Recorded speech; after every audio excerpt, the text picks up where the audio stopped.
The news doesn't inform you. The news shapes you.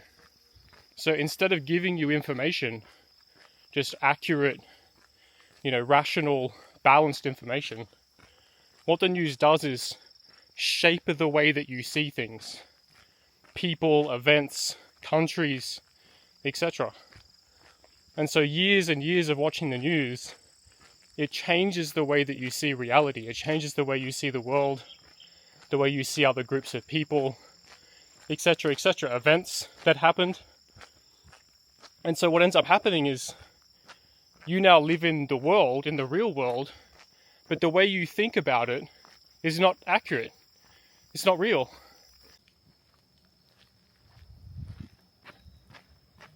So yeah, all of this looks drivable.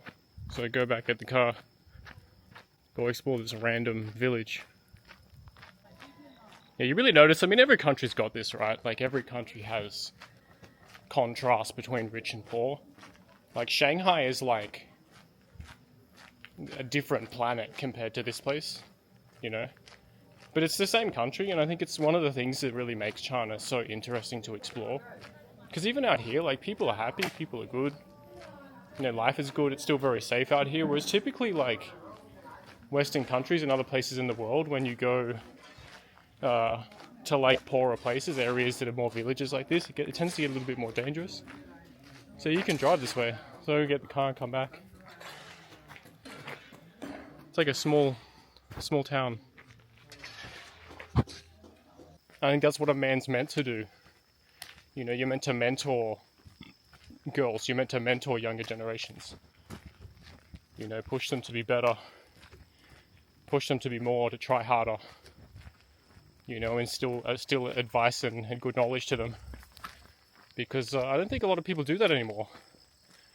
I think it was really common before, 50 years ago, 100 years ago, 5,000 years ago. I think all the elders in a village, in a city, whatever, would instill all the knowledge into the younger generations, the things they've learned. And that would continue the village, continue progressing and evolving. But I think a lot of older people now, like, we just live in our own world, everybody's living in their own kind of bubble. You have the internet and TV and all this nonsense. And like, I'm so grateful that I was smart enough to see through it all, to go to China in 2011. Realize that this place is really special. That the Western world is just an illusion, man. It's been an illusion for a long time. Doesn't mean the West is bad, but they're not good. Like, we're not good. I think once you see through that, it helps you to see the world in a more accurate way. Like, I don't watch the news because the news doesn't give you information in general. What the news does is shape the way that you see things. You understand what I mean? The news doesn't inform you. The news shapes you. So instead of giving you information, just accurate, rational, balanced information, what the news does is shape the way that you see things. People, events, countries, etc. And so years and years of watching the news, it changes the way that you see reality. It changes the way you see the world, the way you see other groups of people, etc., etc., events that happened. And so what ends up happening is you now live in the world, in the real world, but the way you think about it is not accurate. It's not real. And so that lowers the probability that you'll be successful in the real world. Because the better you can understand reality, the more likely it is you will succeed. And it's not just about money or career or finance. It's about relationships and friendships and all kinds of things. Any kind of professional endeavor. You have to understand what is real. That's all that matters. What's objectively real. Everything else doesn't matter. And it's an objective reality that China is not what you were told. That Muslims are not what we were told. I could go on and on, that the modern diet is a lie. Humans are not meant to eat massive amounts of carbohydrates. Look around you, right? See this forest? This huge place? Go find food for me. I'll wait here. Go find me some fruit, mate. Can't find any. Do you know why? Because it's not in season now. Right? So humans aren't meant to go and eat all this fruit, all these like carbohydrates. And we're not meant to eat like that. Right? I can go kill some animal. I saw swans before. Right? I can just run down there with a rock, bash them, eat them. Right? Humans did that for 1 million years. That's our diet. You know, each human that's born is not a blank page. You can't just do what you want. I can't just eat that. If I eat that, I'll get really sick. I'll probably die in about 3 or 4 days. Right? No nutrition. It's not a natural human food. Right? And so the point is there's evolutionary biology in your digestive system. Right? That means there's a way that you're supposed to eat. You know, and it's pretty much almost, it's like 70%, 80% animals. You know, animal fats, animal protein, animal organs, dairy, eggs, etc. Right? But what we're eating now, especially in the Western diet, is the opposite of that.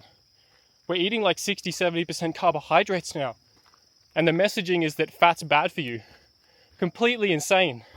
Like even here, even in China, where they're very based, they're very balanced, very rational with everything. I've even had female friends tell me, you know, that they've got some skin problems, they get rashes, things like that. And I said, oh, like, show me what you're eating. And they eat a lot of carbohydrates. And I'm like, yeah, you need to eat more fats. And they literally tell me that their doctor, they went and saw a doctor, and the doctor told them to eat less animal fats. And I'm like, that's a complete lie. It's a joke. The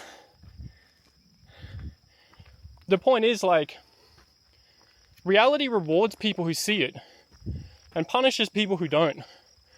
You know, one of the reasons that I'm 39 and look like I'm 25 is because I understood this a while ago. It doesn't mean I eat perfect or do everything perfect, but just I think if you can understand the rules more realistically, you can be more successful in life with everything. Need to work on my cardio. Even though I'm really slim, it's just because I'm so active. Like exploring China is a full-time job. Seriously, it's endless. Like I've explored China now for non-stop 1.5 years, but I've been coming here since 2011. I feel like I've seen 5% of it. It's crazy, it just keeps going and going, man. This is city number 44 in China. And like I said, I'm going to try and see every city. I'm going to try and see more of China than any foreigner ever in history. I'm going to try to set a record for like the most cities seen, the most of the country seen. I don't think anyone's going to beat it. I researched, there's about 300, like what you would classify as cities. I'm at 44 now. I've done about 18 in the last 3 months. And that's the thing, like I'm not just rolling around like one day, next place one day, no. I've been here for 5 days now.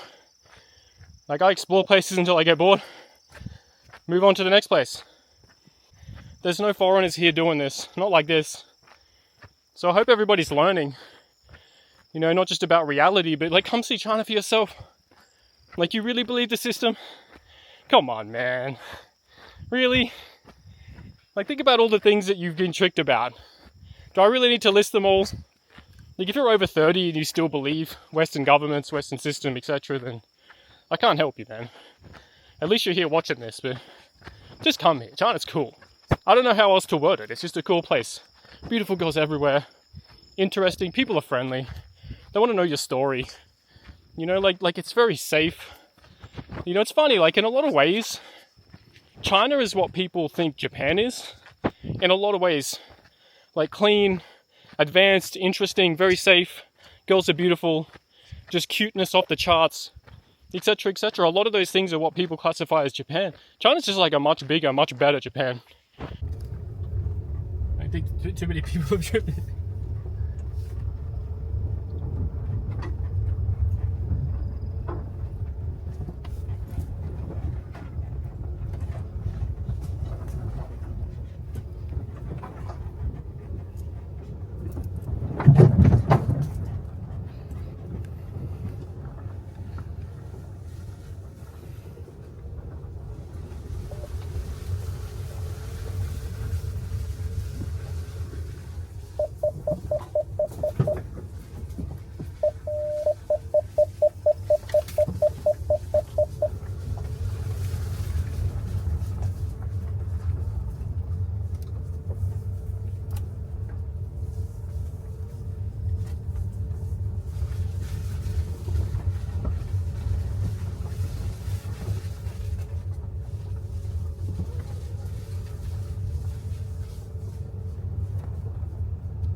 对着中间的翻过去。在哪？还有2公里半。好。叫什么名字呀？小马。叫4星水库。小马尔大夫啊。就从那边来的。哦。